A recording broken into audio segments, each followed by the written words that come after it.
Today I'll be sharing to you the things that I've learned from Japan. At the same time, the things that we're working on in the Mabalacat City College. So basically po, Mabalacat City College, it's a community college located at Pampanga, Mabalacat City. So, doon po ako currently naka-affiliate ngayon. So my topic for today or my talk for today is about a ray of hope for local communities integrating transdisciplinary in LGU projects. So this talk is mainly a very localized talk. So medyo focus po tayo sa mga local problems that we normally encounter during our or in our local community. So just to give you some of the glimpse or background po of this topic. So I would like to introduce to you the reality of wicked problems. So pag sinabi po natin wicked problems, as we could see in this mind mapping, that the wicked problem is quite complicated. It's quite complex topic that there are a lot of factors involved. So as you can see, they are interconnected with each other. There are a lot of myriad factors that we need to take into account for us to address a wicked problem. So as sa madaling salita, mahirap po silang intindihin. Ayan. So, but there are some ways that we could do for us to understand what are the wicked problems or what specific problems po ba ang gusto nating i-address. So, later on po, I'll be sharing to you some of the preparatory analysis that they share to us during our short course at Kyoto, Japan. So ano po ba ang realidad ng wicked problem? So basically, wicked problem is very complex. It has a lot of different factors involved. They are difficult and difficult to define. They are harder to solve, as simple as that. So ibig sabihin po, walang isang solusyon para ma-resolve or para makagawa ng or para ma-address natin ang mga wicked problems na ito. So as you can see in these figures, for example, informal settlers, I believe these are some of the wicked problems that some local communities are encountering right now in their areas. So like for example, this one, mga informal settlers and solid waste, poor solid waste management. These are some of the wicked problems that are basically we are encountering these things in our local community. And of course, wicked problems involve various socio-ecological factors. So hindi lang siya natural sciences, hindi lang siya social sciences, but even the other factors are being considered when we address wicked problems. Another reality of wicked problems that it's very important to understand and to know the ecological data because the natural sciences provides us a baseline data for us to address the problem itself para magkaroon tayo ng knowledge dun sa problem, something like that. And these researches are very important for us to create a grounded proposal or grounded data so that the policymaker, the LGU could understand or we have some sort of basis dun sa problema or dun sa wicked problem na ito. In addition to that, so building adaptive capacity. So basically, one of the reality of wicked problems is that it strengthen the adaptive capacity of the community or the people itself in that area. So what do you call this? Tinuturuan natin sila to become resilient, of course, tenacious at some point, especially if we're in the Philippines. So we know that there are some, inevitable disasters na na-encounter natin, such as typhoon, floods, ayan, earthquakes. So those are inevitable problems po na hindi natin maiiwasan because of the geographic location of the Philippines. However, by promoting resiliency and making the community tenacious, we could definitely lighten the impacts of these wicked problems in our society. Another thing is the evidence-informed policy interventions. So basically, it is the integration of the local knowledge po. So we try to consider the the inputs of the community, and what are their insights, in short. So hindi lang siya like we only involve the scientists, we only involve the local government unit, but even the community itself. So we value we value their inputs for us to create a policy that could sustain, that could address these wicked problems na tinatawag. Yeah. So these are some of the examples po ng wicked problems that perhaps most of us are encountering right now in our community. So first is environmental degradation. Yan. So nade-deteriorate na some of our environment and our surroundings, and at the same time the ecological services that the environment provides nako-compromise na or nako-compromise na. Another thing is one of the most pressing issues right now is the flooding na nangyayari sa Philippines. Even, of course, water insecurities for some remote areas. Like in Mabalacat, all of these three issues are actually being faced by the community and even the other stakeholders. So why transdisciplinarity? So why do we need to integrate this one? Why not we use multidisciplinary? Why not we use interdisciplinary? Bakit kailangan transdisciplinarity pa? So because transdisciplinarity has some characteristics that is different to other disciplines. So mamaya po, ayan, di-discuss na natin dito sa slide na po. So one reason is that it moves beyond siloed solutions. So unlike to other approaches, like for example, looking this figure, we could see the multidisciplinary, the interdisciplinary, and transdisciplinarity. So in multidisciplinary, they have specific disciplines where they maintain their the nature of that disciplines to attain one goal or to address one solution. That is multidisciplinary. So they, the researchers are actually working on the same problem, but they maintain their unique disciplines in their field. While in interdisciplinarity, they different disciplines are working together to address one problem or to address different objectives. So that is interdisciplinarity. While the case of transdisciplinarity, it involves non-academic stakeholders. That is one of the unique characteristics of transdisciplinarity. We highlights the inputs of these non-academic stakeholders, such as the community, the LGU, the policymakers, and even non-government entities na tinatawag.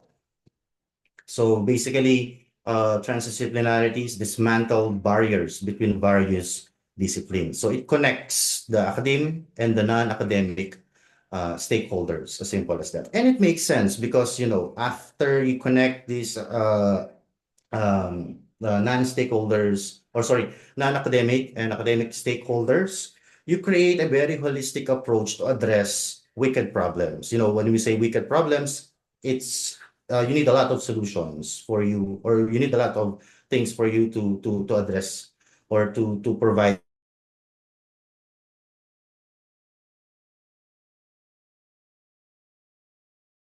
holistic and, of course, a more effective solutions. Not to mention, of course, the sustainability of those solutions to address this wicked problem. Next, why transdisciplinarity? It's because it integrates science, governance, and community knowledge. I call this the trifecta of transdisciplinarity because these three stakeholders, or these three terms, are very important for us to embrace the full concept of transdisciplinarity. So basically, science, these are of course, the one that create the one that conduct the research. Governance is the one that implements the policy, create the policy, and of course, the community is the one that provide insights, local knowledge for that addresses the issue. By the way, just to give you some heads up, so those pictures that I'm using right now, the slides go, those are the documentations that we obtained during the conduction of one of the focal projects po ng Mabalacat City College. So later on, I'll be sharing to you one of the focal projects po that we are currently conducting in Mabalacat City College and we integrate transdisciplinarity for this one. So, and of course, why transdisciplinarity? It's because of co-creation and co-designing of this solution to address the wicked problem. It's very important, sabi ko nga po, to consider the different inputs of different stakeholders. Because as we address these wicked problems, hindi siya ganun kadaling i-address. Hindi lang yung mga researchers kaya after this conduction, after creating this promising result, ma-address na ba nila yung wicked problem? It's not something like that when we address wicked problem. That is why it is very important to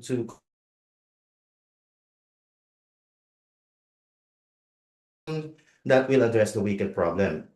And by doing that, we could actually sustain the project that we're doing para ma-address natin yung wicked problem na ito. So again,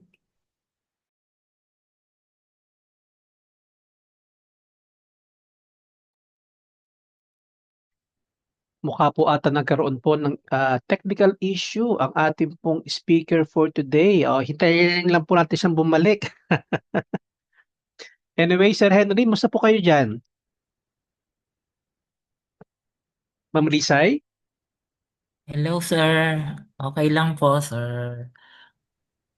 Ayan. So, masaya po kami na nakapag-present po ngayon si Sir Glenn. Ayan. Pinagmamalaki Po, po namin siya. hintayin lang po natin siyang bumalik, Sir Henry. Yes. Okay, pero for now, Sir Henry, ano masasabi mo doon sa sinasabi ni Sir na transdisciplinary, Sir? Ayan po ba is something na na-apply na po natin ng PSTO dyan sa Pampanga? Ayun po. Yes, tama po kayo, sir, sa um, initiatives po namin na ginagawa sa pamamagitan po ng USAN o yung University SDG Action Network kung saan inaano po namin, ini-involve po namin ang mga higher education institutes nakatulong na maging katulong ng mga LGUs po natin. Oh, salamat Ayan. naman po, Sir Henry. So ngayon po, I think nakabalik na po si Sir Glenn. Sir Glenn, hello sir, sorry nagpa-fluctuate talaga yung connection. Anyways, lumipat okay po lang ako po, Sir. I'm using data connection right now po, hoping na hindi na siya ma-disconnect. Ayan. Share na po uli natin ating PowerPoint presentation. Okay po. Sige po. So I do not know where part po na Yan close po. ang connection ko. Dito po ba? Opo. Okay po. Thank you po. So as I mentioned previously, that actually this figure represents the when we legalize the partnership with LGU and some stakeholders in one of our projects po in Mabalacat City College. So we involve also the community on this one. Wait lang ba? Zoom. Okay. So moving forward, so what is transdisciplinarity po ba? So kanina dun sa video po, kung mapapansin nyo, it was mentioned by some of the national scientists regarding the transdisciplinarity, the nature-based solution, something like that. Most of those two are actually interconnected with each other. So we might hearing those terms mamaya dito sa slide po natin. So ano po ba ang transdisciplinarity? So first is integration of multiple academic disciplines. So it means that it's a multifaceted approach. It's a myriad approach. It involves different academic disciplines, social sciences, natural sciences, policymakers, and so on. So these academic disciplines, they are very important in transdisciplinary co-design a solution that will address a wicked problem. Kasi it is possible that the idea or the knowledge or the approach of natural scientists is different from social scientists, as simple as that. So that's why their inputs are kind of like integrate in one solution, that is co-designing in one solution to address a wicked problem. Next, so what is transdisciplinarity? Inclusion of non-academic stakeholders. As I mentioned previously, it is very important to consider them because, the one that is being affected by these wicked problems is the community. Hence, their inputs are highly valued in our solutions. Not to mention, of course, considering the different strata of our demographics, kasi magkakaiba ang perspective, sabi nga po ni Dr. Cruz. Magkakaiba ang perspective ng adult, ng mga seniors, ayan, yung mga, ano ba yung mga mga millennials, something like that, mga alpha, Gen Z, and so on. So they have different perspective on how to address the wicked problems. That is why we need to consider even the different strata of the demographics, in terms of age, of course. The policymakers, of course, they are part of the non-academic stakeholders. The industry representatives are also being considered on this one. So these three non-academic stakeholders are being considered in transdisciplinarity. Next, transdisciplinarity, collaborative problem solving.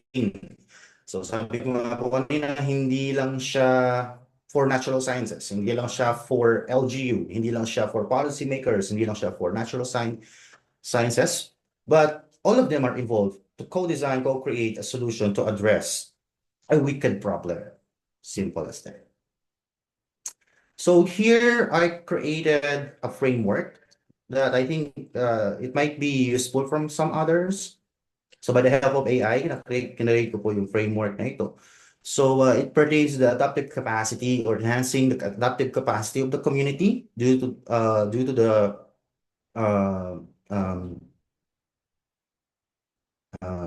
disasters here in the Philippines. So it is circulated or it is covered with the innovation, action, and co-creation involving the different stakeholders. So these are the academe, of course, nandiyan yung mga researchers natin, mga data na the one that analyze the data and so on, the NGOs, private sectors, LGUs, and of course, the community. So all of those stakeholders are actually involved in the project.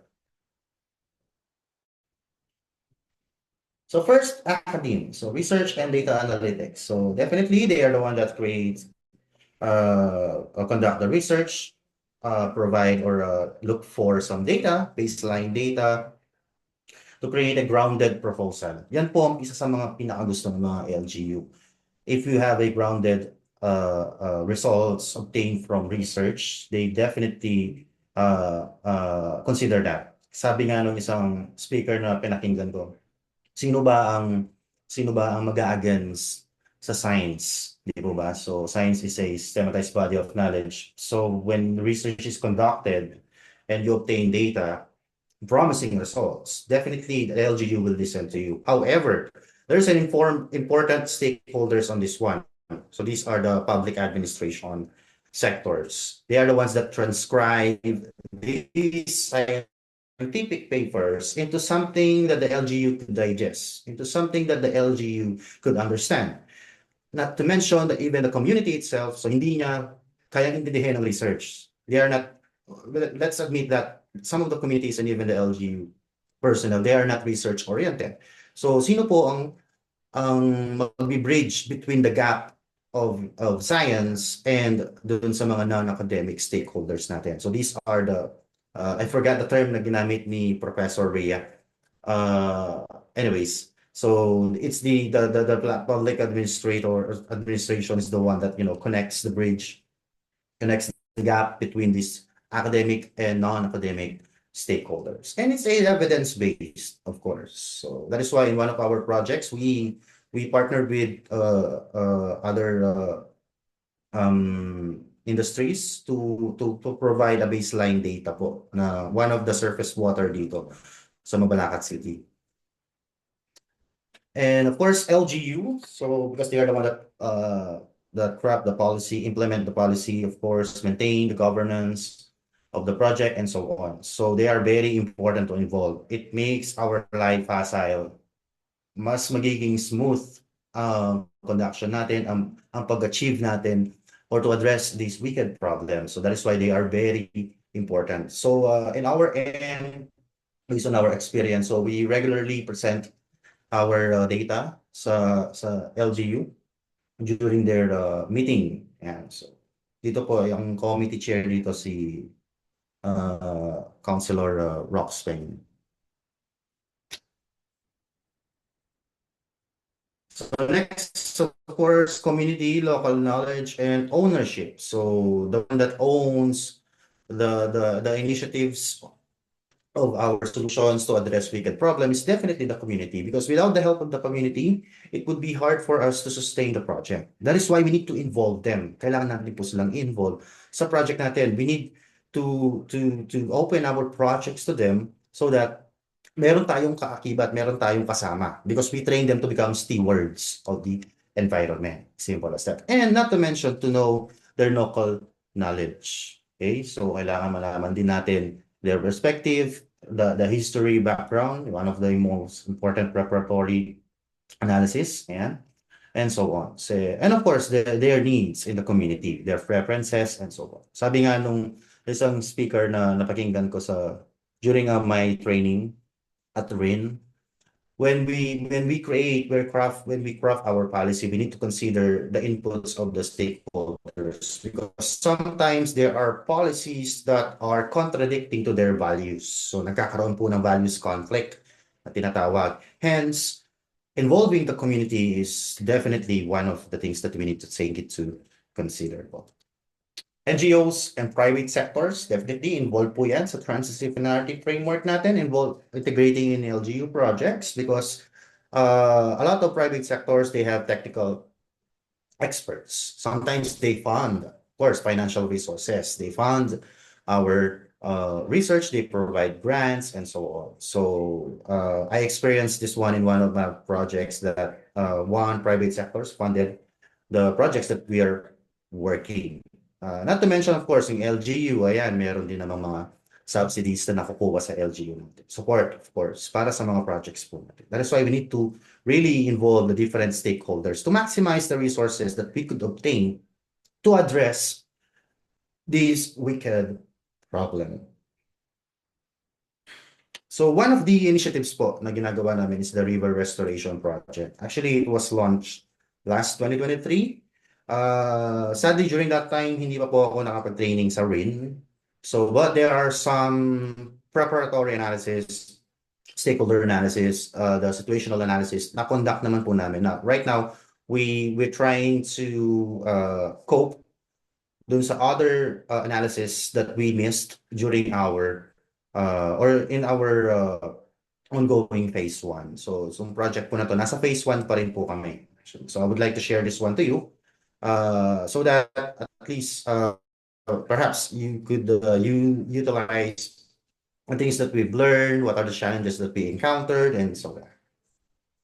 So basically, this project is in collaboration with MCC and LGU of Mabalacat, and of course the community itself. So in collaboration po ito ng different barangays, the LGU, and even yung MCC.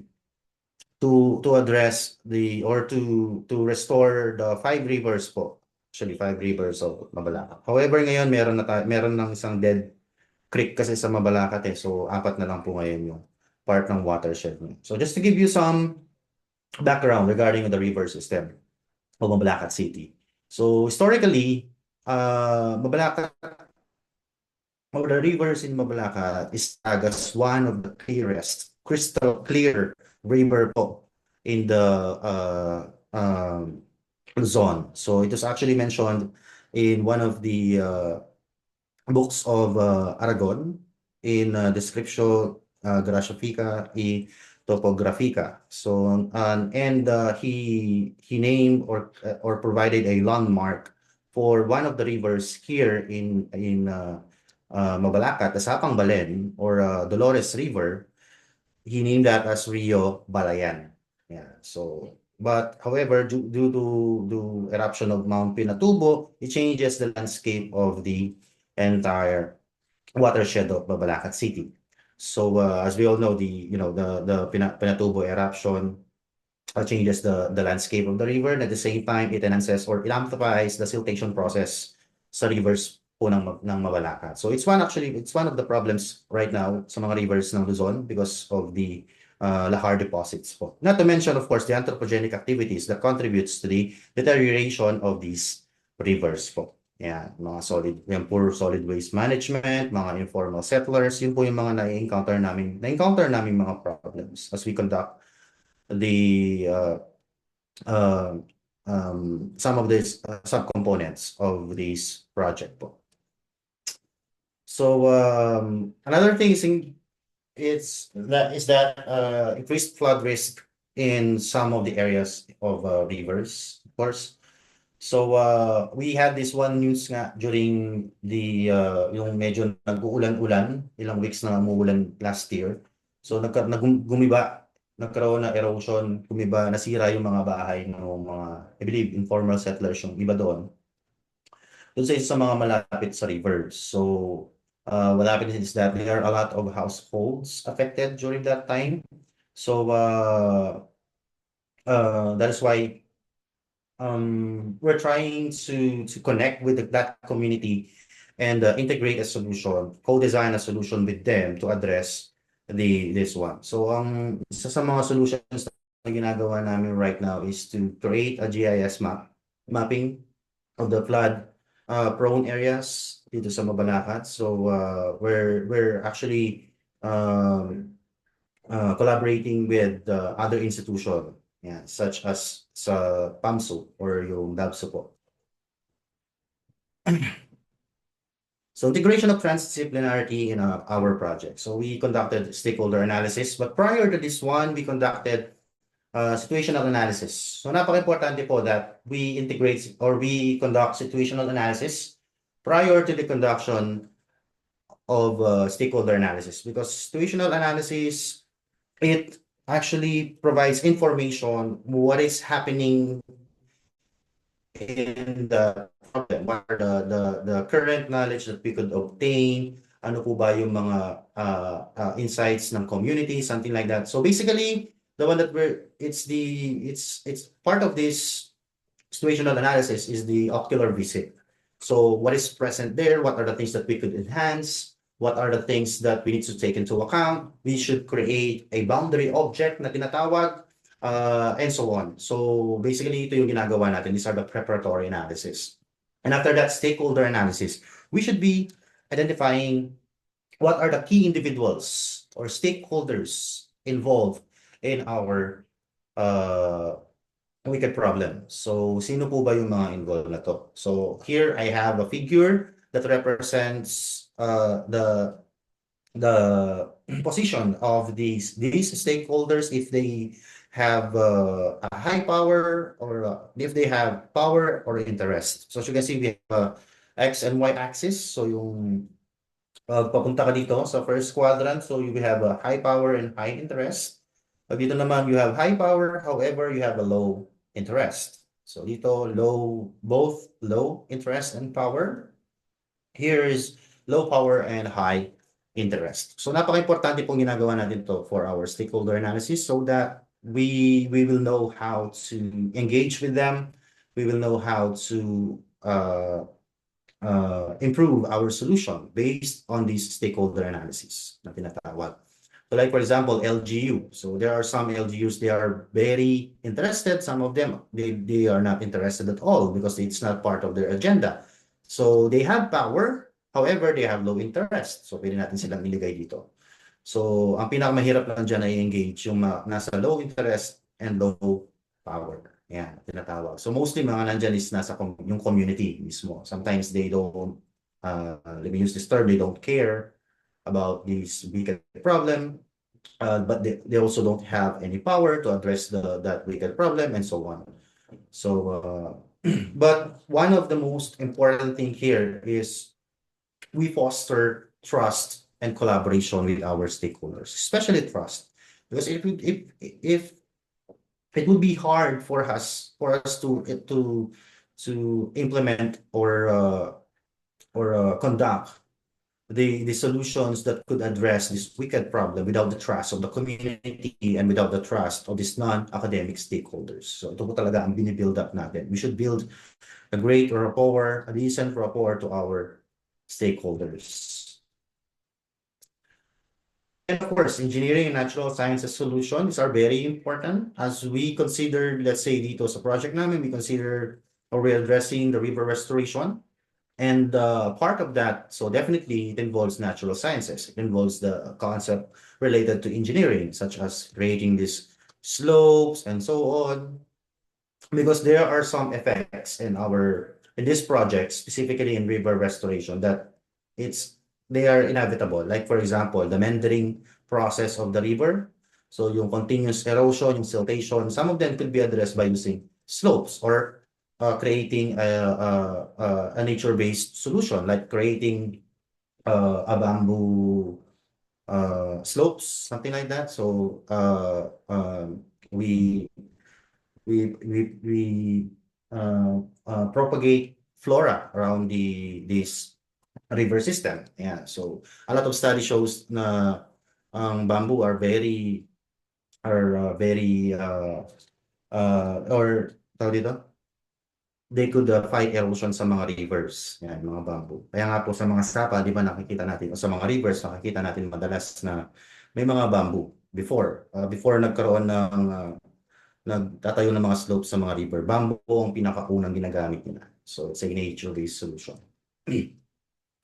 Social sciences, very important also to consider in a river restoration project because it's very important to understand the community, the dynamic nature of the community, their ideas, their thoughts regarding on that project. We had this one experience actually during our conduction. Merong mga insights yung community along the Mabalacat or along the perimeter of the Dolores River. Akala nila, pinapaalis na namin sila dun sa river. So, imagine that norm na nabibuild during our conduction. So, we clarify that we're doing this not to, of course, not to para paalisin sila, but to restore the river itself.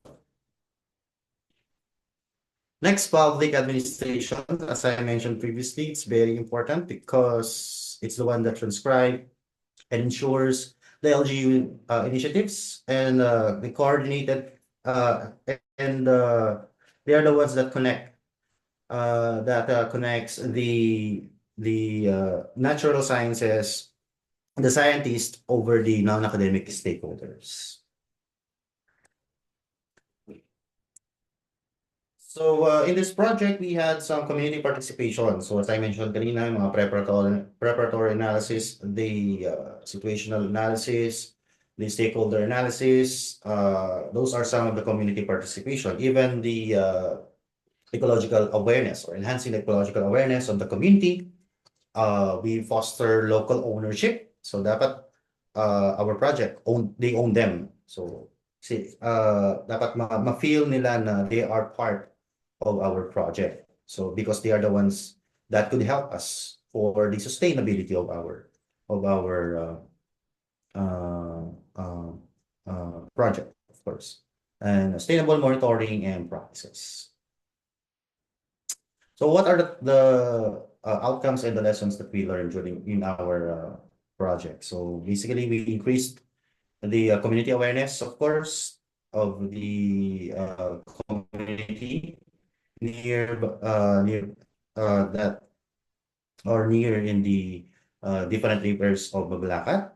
Of course, educational campaigns is also being considered here, and the community engagement activities. So actually, during one of our last year, month of November, we conducted one of our co-components or subcomponents in our project. So we involved some NGOs. Ayan, so they participated on our components. Air Force, to be specific, Air Force po kasama namin last time.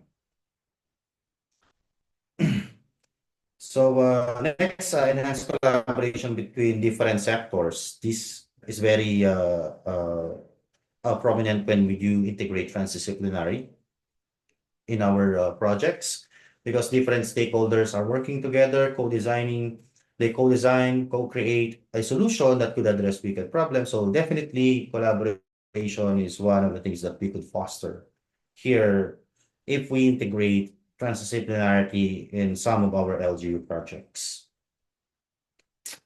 Challenges that we encounter here is, first of all, of course, the resource limitations. So as we all know, ito talaga ang limiting factors natin pagdating sa mga projects natin sometimes. So resources in terms of logistics, manpower, financial, and so on. Even the engagement of different stakeholders, levels of the stakeholders. So medyo nahihirapan din po tayo dito, actually. Especially in Philippine setup, there are some stakeholders po talaga that they don't consider this kind of initiatives, something like that. So co-production of knowledge, it's very important, of course, to enhance research relevance. We integrate different perspectives. The insights of natural sciences, social sciences, LGU, policymakers, the community itself. So by working together, we could create a solution that definitely could address these wicked problem. So mas mapapadali ang paggawa natin ng solution sa mga wicked problems na to. Because addressing wicked problems, sometimes it took years, sometimes it took decades and so on. So depende sa wicked problems po na gusto nating targetin. However, sabi nga po sa inyo, you should be creating your boundary object. So you should be limiting some of the factors. Kasi if you will be addressing one wicked problems, let's say global warming, so hindi lang naman po siya point A to point B solution. There are a lot of factors. There are a lot of stakeholders, countries involved for us to address one wicked problems. And that example, the global warming. So hindi lang naman pang Pilipinas yan. Every country is involved yan. So depende po din sa global warming, sa wicked problems that we would like to work on. And we can establish, of course, feedback loops. Napaka-importante po nito for us to enhance, refine our methodologies, our research questions. It's very important to consider the different insights of different stakeholders. So these are the challenges we encountered: resource constraint, impact initiatives, difficulty in stakeholder engagement, challenges sustaining community participation, policy changes disrupts community, and even changes in leaders, of course, mga heads natin, department heads. And i-add ko na rin, one of the problems that we encounter here at Maglaka City College is the status of our employees. So madalas alam naman po natin, we're all aware of this one. Sometimes sa government, contract of service yung mga staff natin. So napapalitan yung mga staff natin. So nawawala yung continuity, yung sustainability ng mga projects po natin. So I hope that it's something that we need to take in, or the policy makers, the non-academic stakeholders could what do you call this? Ma-address itong isa sa mga issues that are limiting factors na nagpe-prevent para masolusyonan yung mga wicked problems na yun.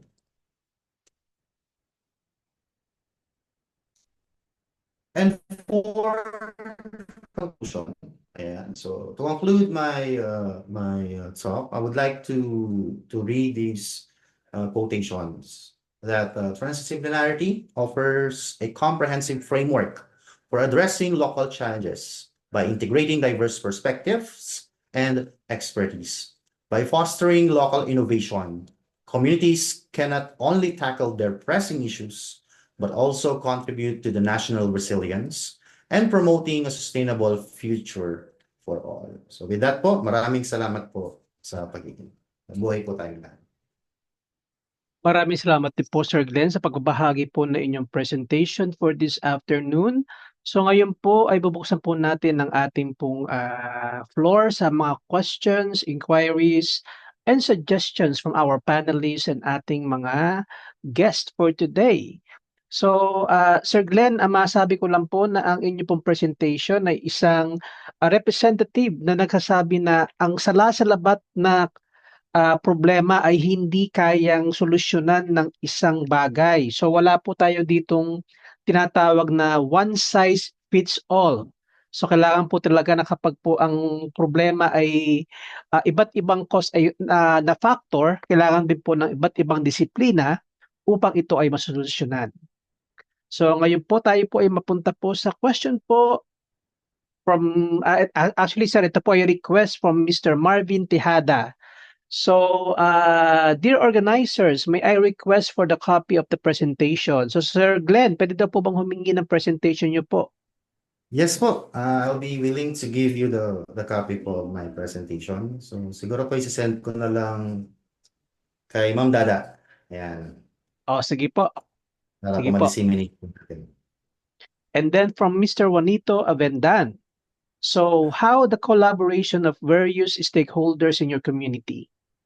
So, sir, ito po ba, sabi niyo pa kanya, sir, isa po to sa mga challenges. So, paano po Definitely. ba ngayon na estado ng collaboration po ng iba't ibang stakeholders sa ating komunidad? Okay po. So basically po, the participation of different stakeholders during the conduction of our project is quite challenging, to be honest. Because as I mentioned previously, that there are some, demographics, there are some stakeholders that are not very engaging in this kind of projects po.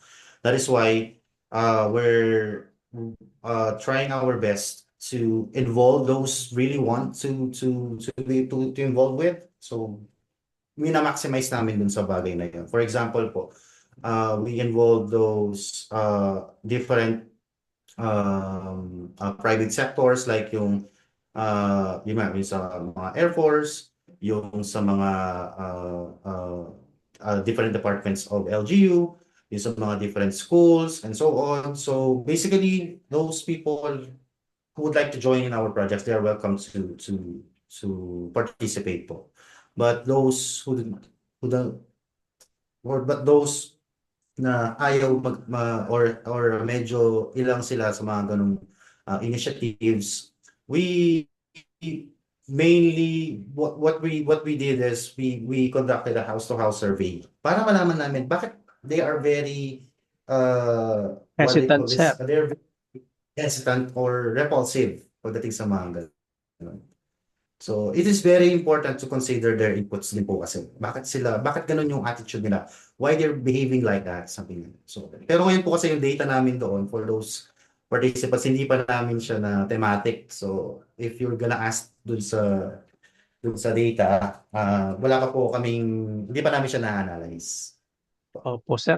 Actually, sir, dito po sa amin, sa maliit naming komunidad dito po naman sa aming barangay, ang pinakamalaking issue po, lalo na po sa mga komunidad po dito is yung issue ng uunahin ko pa ba yan? Kailangan kong mabuhay itong pamilya ko. Meron akong 3 anak.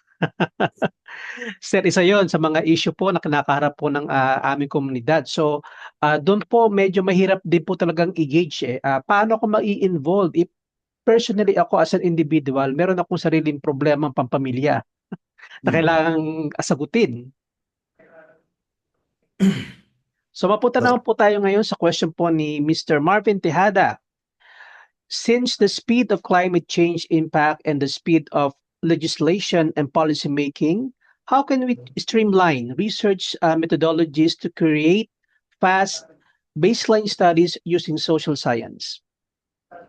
Well, creating, if we would like to create a policy that could address or that could what that you would like to implement in your project. So social sciences alone, I believe it would not be enough for us to craft a perfect policy. That's why we need to get the insights of different stakeholders. And by doing that, I think it would be more holistic. It would be more perfect. It would be more suited to the um, problems that you would the wicked problem that you would like to address. Opo. Sir, ako naman po ito medyo personal po na question, base po sa aking pakikinig sa inyo. Sa inyo pong personal na pananaw, ano po yung inyong kumbaga fear or takot bilang isang lokal na mamamayan diyan po sa Mabalacat, Pampanga sa issue na kinakaharap ng inyong bayan? Kayo po ba ay naniniwala pa rin na sa kabila po ng mga problema ng inyong komunidad, ito po ay meron pang solido o talagang masasabi nating solusyon eventually kahit po madami pong mga balakid na kasama ito? Yes po. Well, based on my opinion, so totoo naman po na perhaps all of our own community has their own problems that they encountering in their daily living. However, in my case po sa Mabalacat City, yes, madami pong mga problems dito sa Mabalacat din. But I believe by these people who would like to help the environment, the community itself, as long as merong tumutulong, as long as merong nag-initiate, I think we could address somehow. Some people could see the efforts that we're doing to address or to make the community better. Simple as that. So, yes, madaming mga problems na mahirap solusyonan. But as as a normal na mamamayan, if you're doing this for the sake of addressing this issue, I think mas magiging contagious yung ginagawa natin, yung pagtulong natin sa komunidad na yan. Kasi if we will not be doing this one, I would like to take this opportunity. Because if you will not be doing our part, we're creating what do you call this? A generational genocide na tinatawag. Tama po, So sir. we're trying to destroy the future of our different generations. Tinatawag. So it's up to us kung paano natin i-address yung mga mga pressing issues na to ng community natin. Yun. Sir Glenn, nakakaramdam din po ba kayo ng pagkadismaya o frustration, sa kabila ng mga paulit-ulit na research, paghahain ng mga solusyon, pero parang walang nangyayari? Uh, y- to be honest po, and based on my experience, of course, yes, there are a lot of disappointments. There are a lot of challenges that we encounter, especially when leaders are changing. Of course, they change a lot all the time, especially pag let's say nagpalit ng chair sa environment sa amin. So we always go back from the start. So ini-introduce ulit namin yung mga projects. So minsan nadidelay kami ng konti. But the good thing here is nasa sa atin din kung magsasawa tayo or kung mawawalan tayo ng ng gana sa ginagawa natin. Opo. Naku sir, napakaganda po ng inyong layunin kahit na alam ko na medyo frustrating when it comes to pag-a-apply ng mga solusyon, hindi kayo Yes po. sumusuko. And swerte po ang Mabalacat City dahil nandiyan po kayo. So ito naman po sabi po ni Mr. Marvin Tejada, kaya daw po niya tinanong yon kasi these studies are needed to inform sound LGU policy making and operationalize them for implementation. Okay po, galing naman po kay Mr. Justin Balbin. Good afternoon. Aside from river restoration studies, may other studies pa po kayo that you have engaged with different stakeholders? Yes po, actually we have this one projects funded by the OST. Hello, Sir Henry. Ayan. So, Sir Henry po ang kasama ko dito. So, it's actually sustainable agriculture. In relation to water insecurities or water injustice in some remote areas. So basically, we involve also different stakeholders, something like that. Especially yung LGU and yung community mismo sa mga remote areas. especially yung mga IPs, sila po yung mga targets namin dito sa project na ito. So, right now, we're hoping that this first quarter, mag-proceed na po kami dun sa project po namin, dun sa sustainable agriculture. So, ayan. Ay, Marami pa maganda po. po project yan. Pasensya na po kayo at meron pong main character sa ating pong screen. Ito po ang aking pusa. Kasi oras na po ng kanyang pagkain. Mamaya. Okay po. So meron pa po bang mga katanungan sa ating pong mga panelists? Sir Henry, Ma'am Risa, meron po ba tayong gustong i-share?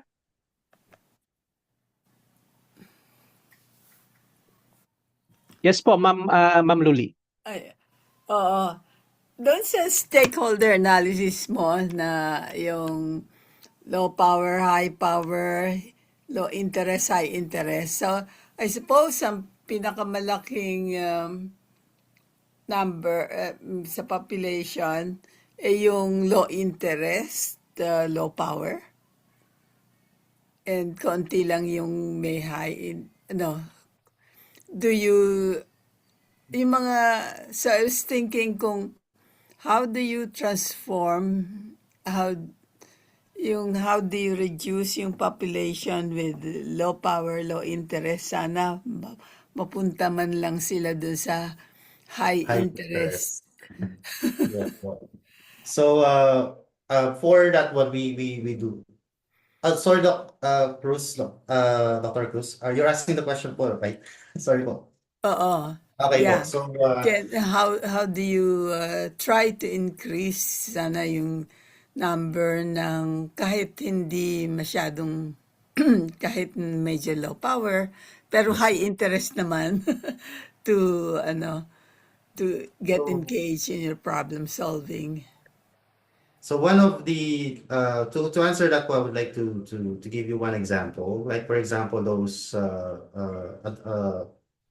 yung mga nasa basic education, mga bata. So these are low interest, low power. So what we did, one of our proposal po now is to conduct an educational campaign for our river restoration. Those areas po na malapit. Kasi naniniwala po kami na bata pa lang, kailangan tinuturuan na natin how to preserve the river. So sila kasi ang susunod na henerasyon, sila yung susunod na magko-continue, magsusustain po ng project. So basically po, building a good connection, a good rapport with some stakeholders that are said to be low interest and low interest and low power, so that they will become more interested, even though they don't have the means or the power, they are interested to participate in this kind of initiatives po. So constant po talaga, parang nililigawan po namin sila, parang gano'n. Sana maggaling ang mga leaders, the future leaders nyo sa future generation na may high interest na. Do you use, kasi yung CWTS course to try to engage the students? May project ba kayo to engage them in these projects to help the community? Ngayon po, ang gagawin namin yan, bali dun sa memorandum of agreement with the division office of the DepEd. Bali, hindi lang po siya educational campaign, but even sa mga initiatives namin like tree growing, like a cleanup drive, something like that, i-engage na rin po namin sila. Actually, I had this one talk po sa isang malaking school sa Mabalacat. Tinuruan ko po sila sa ibang mga methodologies. Mga senior high school po sila. Specialized po yung STEM course talaga nila, yung science and technology strand po nila. Talagang pang science sila, experimental. So tinuruan ko sila dun sa ibang mga methodologies na pwede nilang gawing research in their school. Na considering the research is localized po sa river, sabi ko. So I think it's one of the good initiatives para at least ma-engage din yung mga bata, maging aware din sila dun sa status din ng river. Not only in the physical aspects, but even in the chemical and even the water quality of the river. Yan pa. So I really admire what you're doing here in Mabalacat, especially the contributions of your college. Pero yung ibang eskwelahan sa Mabalacat, are they also involved in this type of activities? Meron po akong isang colleague sa researcher ko po siya sa Pampanga State Agriculture sa Pampanga State University. They would like to join in our extension program po dun sa project po namin na river restoration. Okay. So ang under naman po sa kanila BS Environmental Science and BS Biology. So they would like to engage din po dun sa project po namin. And hoping din po yung mga private HEIs dito sa ma-encourage din po namin sila. Actually po, we're on the process of creating a partnership with the private HEIs dito po sa Mabalacat para may kasama din po kami na mas madaming manpower. Yan. Baka pwede kayong for Mabalacat magkaroon din ng municipal schools SDG Action Network. Siguro. Pwede po.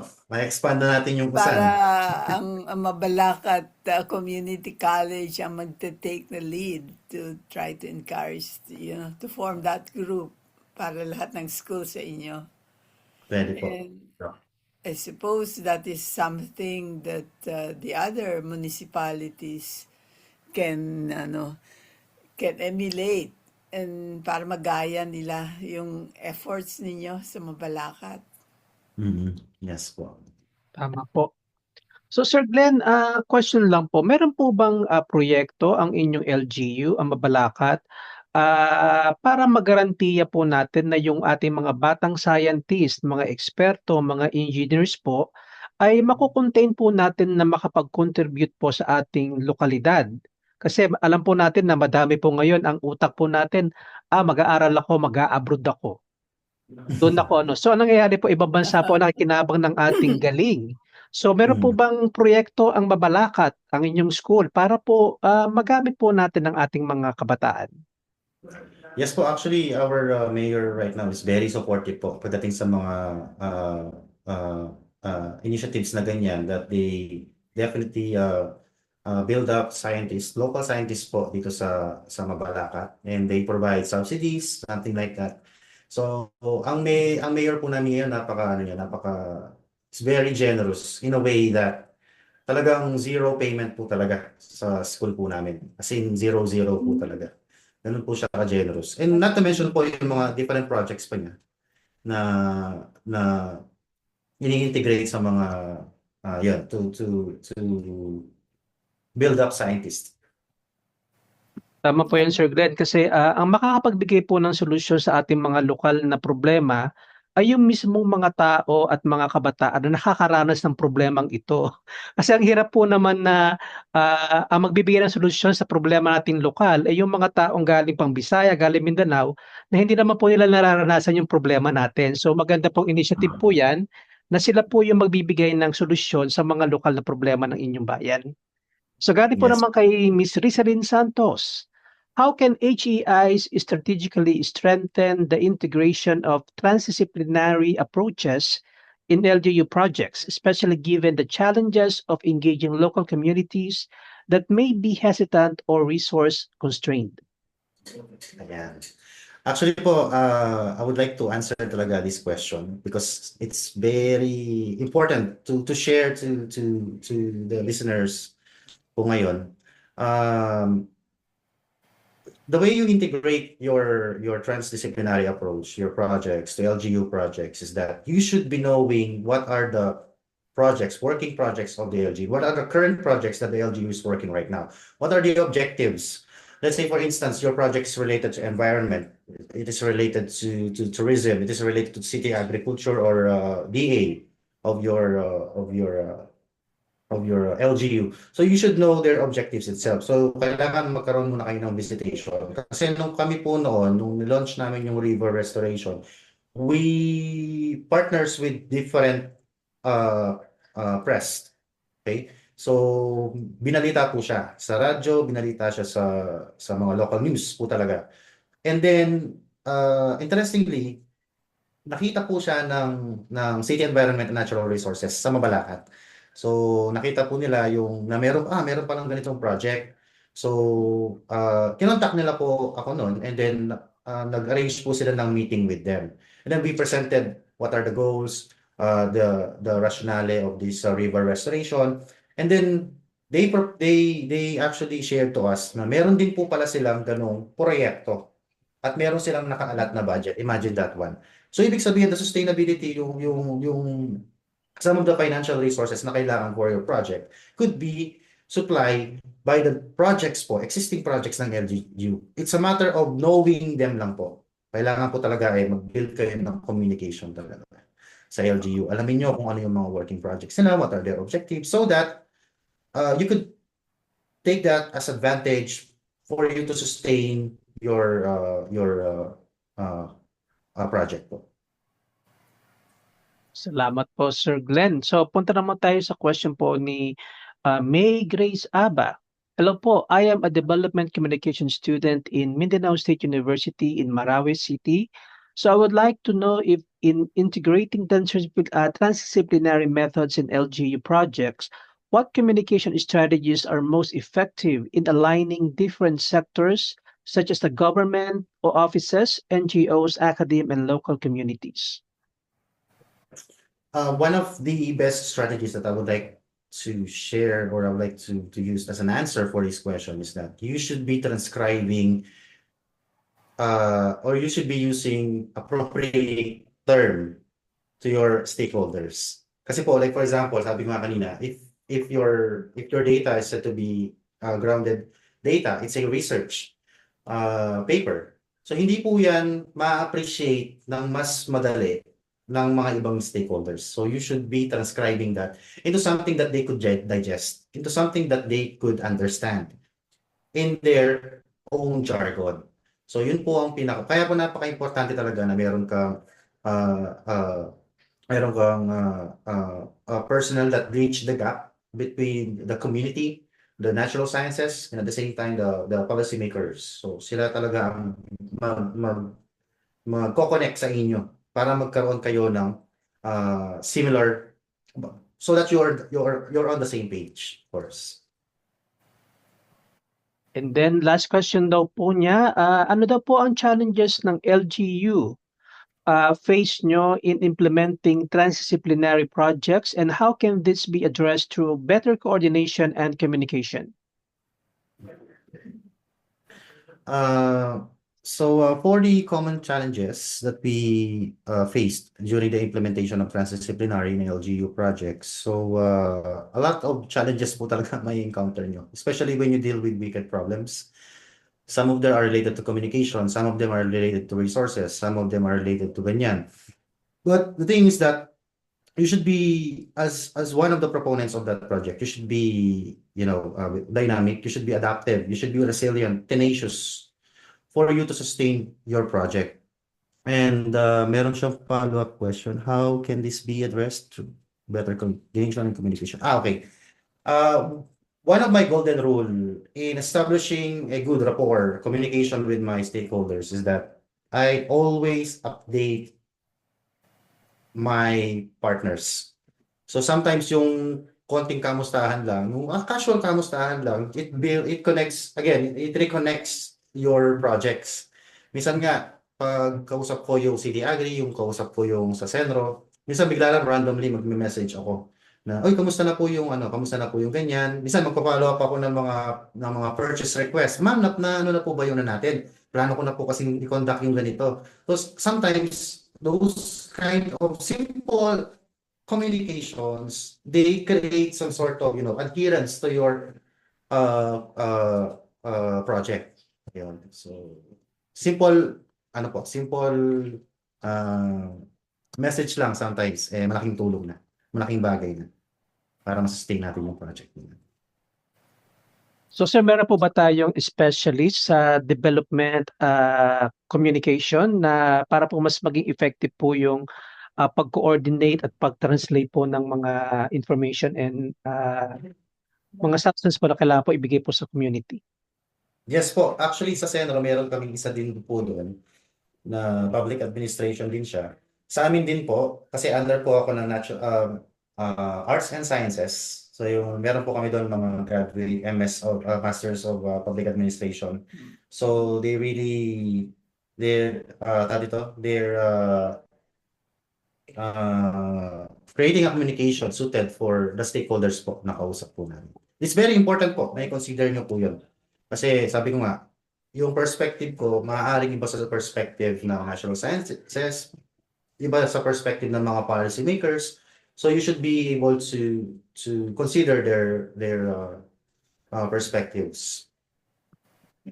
Tama po yun, sir. Kasi isa po sa mga nagiging dahilan po ng miscommunication and failure of execution is wala pong tamang medium na magko-communicate po nung solusyon dito sa problema.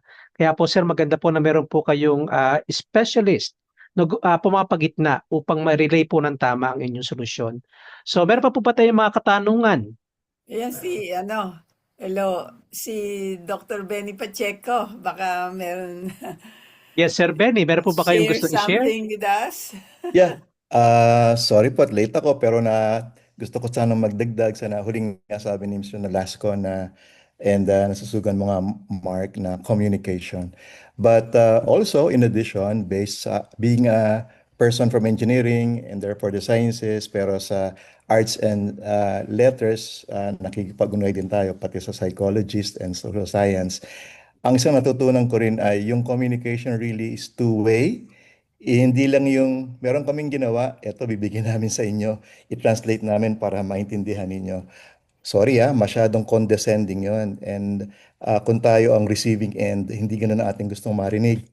Pangalawa, natututunan natin more recently na sa totoo lang, kahit nga sa bandang umpisa pa lamang ng papaliwanag o pagliliwanag ng problema, magandang kasama rin natin, kaya nga transdisciplinary, pati sa co-formulation para pagka may nakitang solusyon, nakabuy-in na tayo lahat. Hindi yung sa dulo, saka namin ibebenta kung ano yung ating naluto kasi tayo-tayo lang nakaintindi. So Mr. Nolasco, I hope you agree with me na communication in that sense sa DevCom is not a one-way street na sasabihin, i-lamanize natin, padaliin natin, and so on.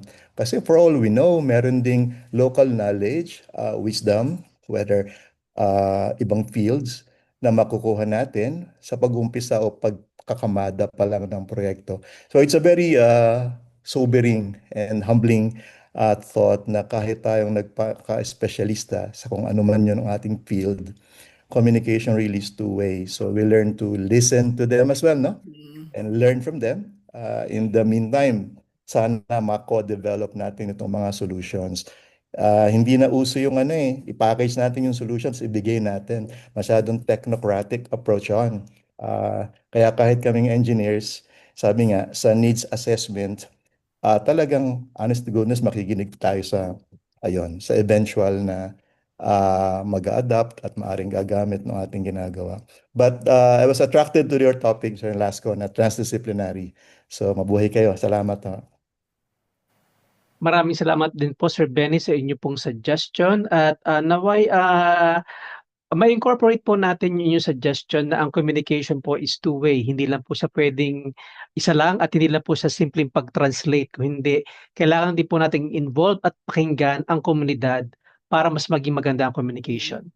So meron pa po ba tayong mga questions? Si Mr. Aisenieres, nag-appear ngayon, ewan ko, ngayon ko lang nakita dito Opo, sa si Sir Ike screen. ay, Baka may gusto rin sabihin. Yes, Sir For Ike. everyone, na-late ko pero medyo nahuli ko. Sir, yung transdisciplinary, pareho ba yun sa interdisciplinary? Okay po. Hello po. Hindi po ba ako? Opo. Yeah. Okay po. So for transdisciplinary is quite similar but different. I would like to use that term, similar but different, in a way that interdisciplinary is that different disciplines, they work together to address one objective, something like that. So different academic stakeholders, like for example, social sciences, natural sciences, or engineering department, they work together, collaborate together to address one objective or solution. While the case of transdisciplinary is a different story because we included those non-academic stakeholders po, like for example, our policymakers, our LGD departments, the community itself, of course, very important, and even mga non-government organizations po. So we value their inputs because the way that the natural sciences, social sciences, and the non-academic stakeholders perceive the problems, they have their unique interpretation that we need to take into account when we co-design, co-create a solutions or a solution or different solutions that will address the wicked problem to. Parang ano, what you are describing, parang social networking. Well, perhaps social networking is like one of the elements of transdisciplinary. So it's like we should be involving the different, stakeholders as we create as we co-create and co-design the solutions for. And so I think social or the one that you mentioned is again one of the elements of the transdisciplinary. Parang AI ngayon, nakikita na lahat eh. Hindi ba? What Tama I po, mean, sir, is parang nabubura yung mga boundaries ng sciences at Yes. saka arts. Tama Tama po, ba, sir. Ma'am Lourdes? Mabuti nagkakasama-sama na. Parang convergence in a positive sense. Convergence. Convergence. Oo, thank you. Po, salamat po, Sir Ike. So, meron pa po ba tayong mga questions? So, para po sa ating pong mga attendees, please kindly fill up the form. Nasa box po natin yung link. And sa ating pong mga listeners right now, please do not forget to like and share our FB page. Nasa link din po yung aming, nasa box din po yung aming link. So, maraming salamat po sa pagsama po sa amin ngayong hapon. So, sa pagyakap po natin sa transdisiplinaryong diskarte, hindi lamang tayo bumubuo ng mga matitibay na proyekto, kundi nagkatanim po tayo ng mga binhi ng tunay na pagbabago sa ating mga komunidad. Ito ay ating liwanag ng pag-asang nakakaisang hakbang tungo sa mas maliwanag at mas eksklusibong bukas para sa bawat lokal na pamahalaan. So ako po ang inyong host, Mark Flores, at maraming salamat po sa pagsama po sa amin ngayong hapon at muli po tayo magkita next week. Bye for now. Bye, Bye-bye po. salamat.